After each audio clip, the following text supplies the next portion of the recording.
o que é democracia.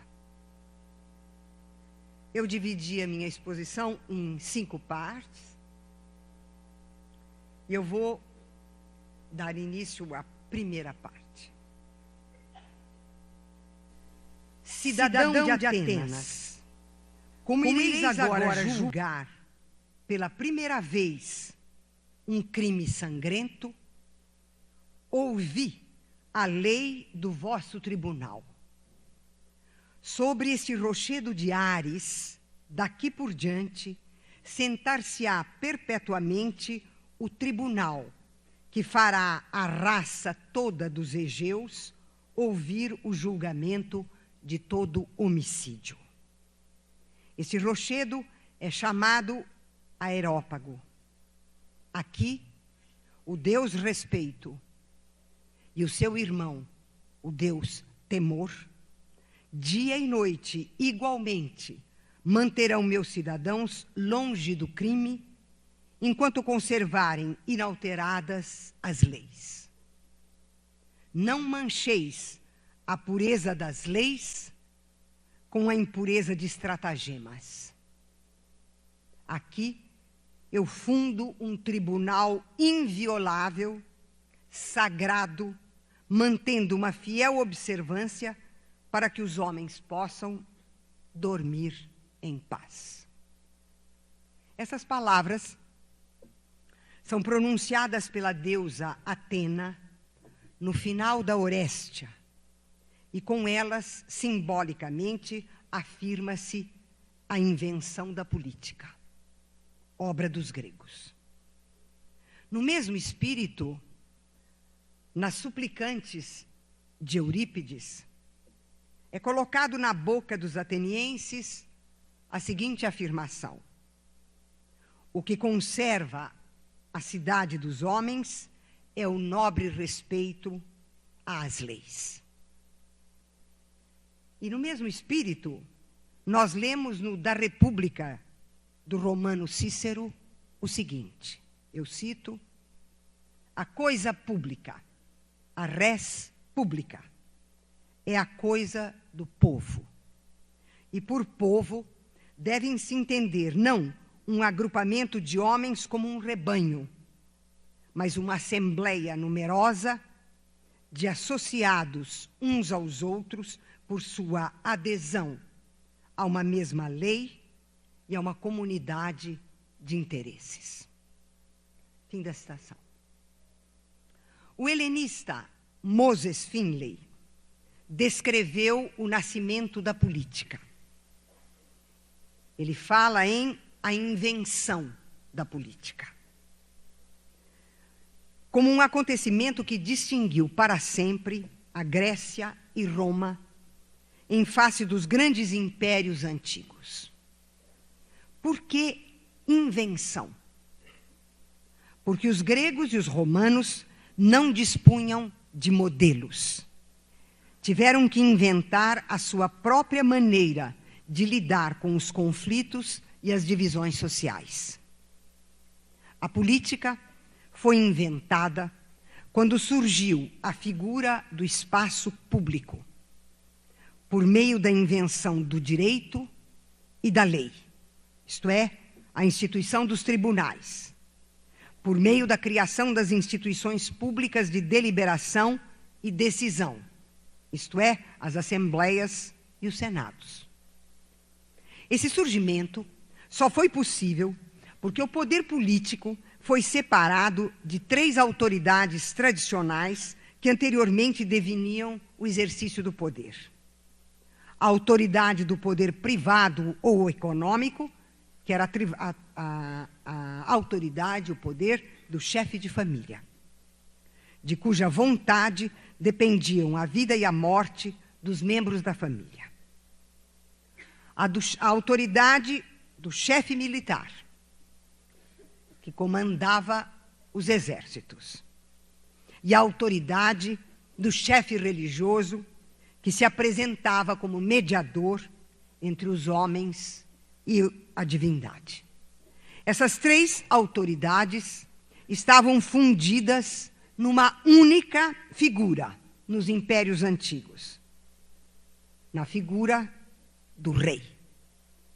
A política nasceu quando a esfera privada da economia e da vontade pessoal, a esfera da guerra e a esfera do sagrado foram separadas, e o poder político deixou de se identificar com o corpo místico do governante como pai, comandante e sacerdote, representante humano de poderes divinos transcendentes. A Grécia inventou a democracia. Todos os homens adultos nascidos na polis eram cidadãos com isonomia, igual direito à palavra, igual direito perante a lei, e isegoria, igual direito ao uso da palavra, ao uso público da palavra. Eram membros natos das assembleias e dos tribunais, participantes da força militar, que se realizava na forma da milícia popular, isto é, dos cidadãos armados. Roma inventou a república.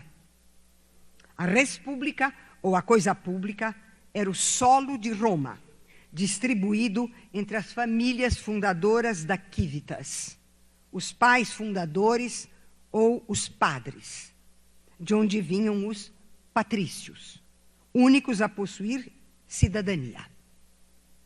A república era oligárquica. Os homens adultos, membros das famílias patrícias, eram os cidadãos, isto é, membros do Senado, das magistraturas e comandantes militares. A plebe, excluída da cidadania ou da participação direta no governo, fazia-se representar pelo tribuno da plebe, um patrício eleito por ela e que a representava no Senado.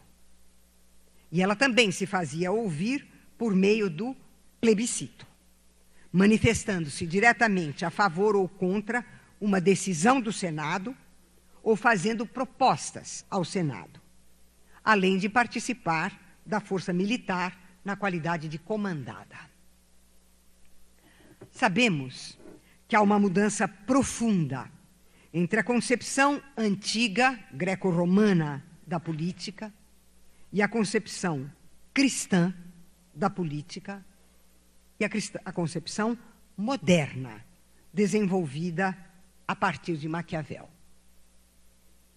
No entanto, eu gostaria de mencionar um aspecto no qual um pensador grego, como Aristóteles, e o inventor moderno da política, como Maquiavel, estão de acordo.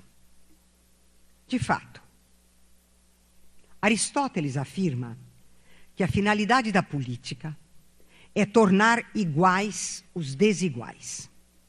Portanto, o ponto de partida de Aristóteles é a divisão social entre ricos e pobres.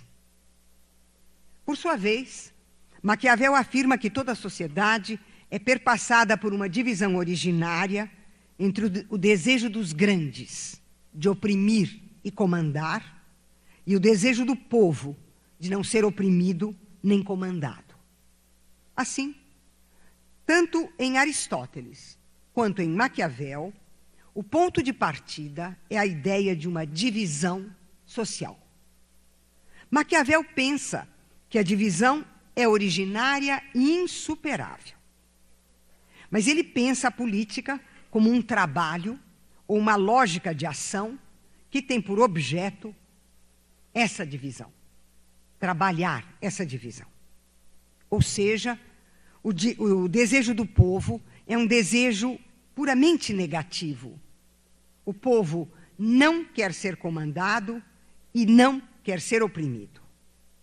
E cabe, segundo Maquiavel, cabe ao príncipe moderno dar um conteúdo positivo a esse desejo popular, exprimindo esse desejo como desejo de justiça e de liberdade.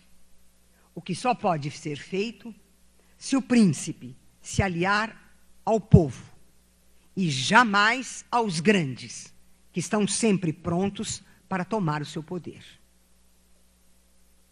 Nós podemos dizer que Aristóteles foi o primeiro a ter clareza sobre a diferença entre o espaço público da política e o espaço privado dos interesses pessoais e grupais. Essa diferença o levou a distinguir entre a oikonomia e a politike. De fato, oikonomia, isto é, economia, é uma palavra grega derivada de oikos, a casa, entendida como propriedade privada do chefe da família, detentor de bens imóveis, móveis e escravos. Em contrapartida, politike, isto é, a política, é a palavra grega derivada de polis, a cidade ou a vida política, entendida como atividade pública e respeito dos interesses e bens da cidade e dos interesses e direitos dos cidadãos. Justamente por haver separado o público e o privado, Aristóteles pôde distinguir entre virtudes privadas e virtudes públicas. Isto é, ele pensou numa ética pública. Isso é importantíssimo. Desde Aristóteles, todos os filósofos que pensaram a relação entre a ética e a política nunca pensaram naquilo que se diz no Brasil o tempo inteiro, na mídia o tempo inteiro, a ética na política. Qual é o equívoco da expressão a ética na política? É que eu transfiro para o espaço público um conjunto de qualidades e virtudes que pertencem ao espaço privado, às pessoas privadas. É por isso que o marketing político, junto com a mídia, faz esse tipo de confusão. Como é que é apresentado um candidato político? Ele é apresentado da seguinte maneira: o que ele gosta de comer, de beber, os bichinhos de estimação, quantos filhos ele tem, se ele gosta da mulher dele, ou qual é o restaurante preferido, a pasta de dente preferida, onde que ele comprou o sapato. Ou seja, é a vida privada dele que aparece